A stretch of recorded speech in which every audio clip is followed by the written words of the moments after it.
Hello， 大家好。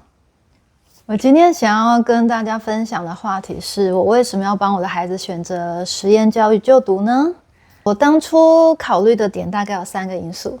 第一个就是我在上一部影片有提到，我之前的身份是老师嘛，就是我自己的教学理念。我一直希望孩子是能够在学习中能够去发展出自己的兴趣啦、天分啦、特长啦，然后就是做自己真正擅长的事情，去得到满满的成就感这样。我并不希望孩子的学习都是在书本、考试、分数中这样堆砌出来，我希望他是一个在更开心自在的方式下去进行学习这个动作。还有第二个原因就是我对我们家孩子的观察，就是他从小开始能够自己玩之后呢，我就观察到他的玩法非常的天马行空，然后创造力非常的惊人。因为其实是跟我自己对比啦，因为我是一个很死板、很呆板、脑筋比较不灵活的孩子，所以我做事情或者我学习就是人家教我怎么做，我就跟着照做而已，我不会有自己其他的想法。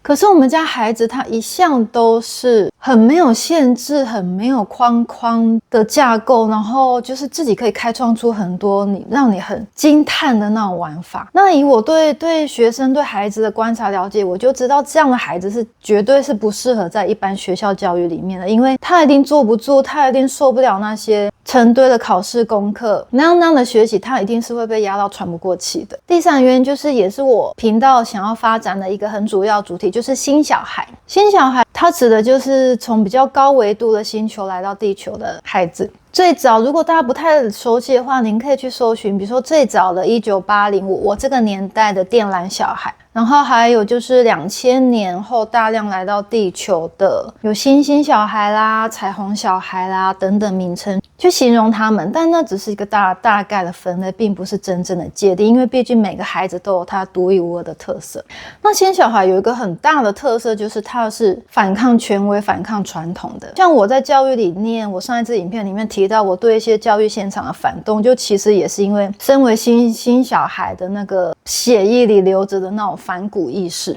那我们家孩子也是属于其中一类新小孩，所以他对于很规范、很教条化、很制式的这些东西，他是不太能接受的。他会提出很多他的疑问，去反问你，或者想要挑战你，或者想要反抗你。那这是新小孩很明显的一个特征之一，所以我觉得他需要的是一个比较开放、自由的环境，让他可以自由的去探索学习。所以就是综合以上这些原因，在他幼儿园的时候，我就做了这个要帮他选择实验教育的道路。那个时候我挑选学校的方法就是我上网 Google 中部地区的这些实验学校，然后一间一间的去上网去看他们的学校的照片啦，看看环境我觉得 O 不 OK 啦，还有就是看他们在网页里面有没有叙述到教学理念啦、教学的方式等等，你可以去参考是不是符合您期望中的，觉得是对您的孩子有效的、有帮助的。那再来就是你如果筛选后锁定几间学校之后，他如果有办家长说明会的话，一定要去试听，你可以当面亲自的去跟校长或者创办人去对话去了解嘛，因为你可以听到他们的办学理念、教学的安排啦，还有你当然可以实际看看学校软硬体各方面的设施，所以家长说明会是一定要去。那我就这样花了一些功夫之后，我就帮孩子选定了现在他这所学校。那他现在已经3年级，今年要升4年级了。我觉得从他身上我观察到了一个很大的实验教育带给他的特色，就是他的自我很完整的一步一步在建立着。因为像我们自己可能从小就是被学校被老师要求去形塑，然后家长的潜移默化等等去雕塑成一个所谓的好学生的模样。